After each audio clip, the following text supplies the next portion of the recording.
நம்ம வீடியோக்குள்ளே போகிறதுக்கு முன்னாடி ஒரு விஷயம் பேசலான் இருக்கேன். இது நிறைய பேருக்கு தெரிஞ்சிருக்கலாம், இருந்தாலும் சொல்கிறேன். முருங்கையை நட்டவன் வெறுங்கையோடு தான் போவான் அப்படின்ற ஒரு மித்து இருக்குது.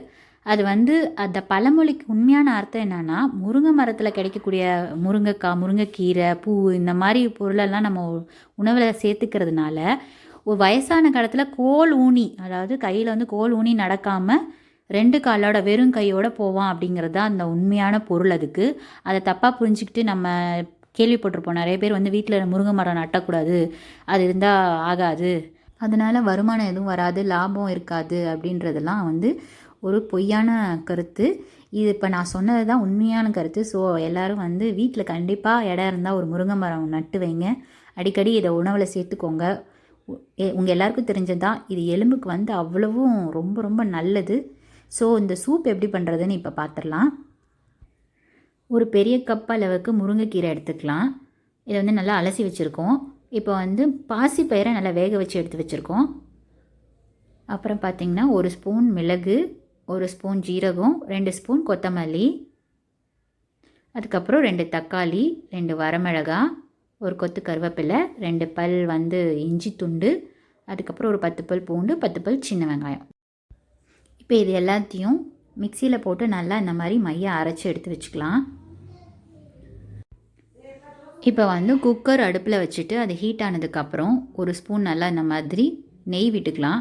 நெய் இல்லைன்னா நீங்கள் வெண்ணெய் கூட விட்டுக்கலாம். வெண்ணெயோ நெய்யோ எது வேணால் ஆட் பண்ணிக்கலாம். அதுதான் சூப்புக்கு ஒரு தனி டேஸ்ட்டையே கொடுக்கும். இப்போ அரைச்சி வச்சு இந்த பேஸ்ட்டை ஆட் பண்ணியாச்சு. உப்பு தேவையான அளவு போட்டாச்சு. அடுத்து ஒரு சிட்டுக்கு மஞ்சத்தூள் ஆட் பண்ணிக்கலாம். இப்போ நல்லா அலசி வச்சுருந்த முருங்கைக்கீரை சேர்த்துடலாம். இப்போ முருங்கைக்கீரை நிறைய பேருக்கு சேராது, சாப்பிட்டா லூஸ் மோஷன், வயிற்றால் அந்த மாதிரி போகுதுன்னு ஃபீல் பண்ணுவாங்க. அதனாலவே இது மாதிரி எடுத்துக்க மாட்டாங்க. நம்ம இப்போ ஜீரகம், மிளகு, இஞ்சி, பூண்டு இதெல்லாம் ஆட் பண்ணியிருக்கனால அந்த தொந்தரவு எதுவுமே இருக்காது. ஸோ கண்டிப்பாக நீங்கள் எல்லோரும் செஞ்சு பாருங்கள். இப்போது கூடவே பாசிப்பயிறு ஆட் பண்ணி வச்சுக்கலாம். ஒரு 1/2 கப் பாசிப்பயிறு. இது உங்களுக்கு டேஸ்ட்டாக இருக்கும் குடிக்கிறதுக்கு, அதுக்காக ஆட் பண்ணுறது. நல்லா வாசமாக டேஸ்ட்டாக இருக்கும், அதுக்காக ஆட் பண்ணிக்கலாம்.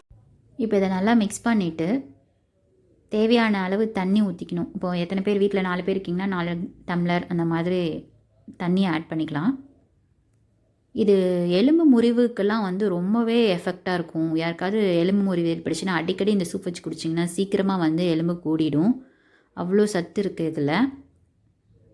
இப்போ நல்லா மிக்ஸ் பண்ணியாச்சு. மிக்ஸ் பண்ணிவிட்டு மூடி போட்டு ஒரு 4 விசில் விட்டு இறக்கிடலாம். இறக்கிட்டு இந்த மாதிரி நல்லா வடிகட்டிட்டு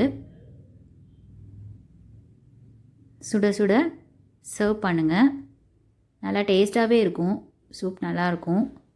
சின்ன பசங்களாம் முருங்கைக்கீரை சாப்பிடவே மாட்டாங்க, ரொம்ப அடம் பிடிப்பாங்க. அவங்களுக்குலாம் இந்த மாதிரி சூப் வச்சுட்டு அவங்க விளையாடும்போது அவங்களுக்கே தெரியாமல் கொடுத்தீங்கன்னா கம்முன்னு வாங்கி குடிச்சிட்டு அவங்க பாட்டுக்கு ஜாலியாக விளையாடுவாங்க.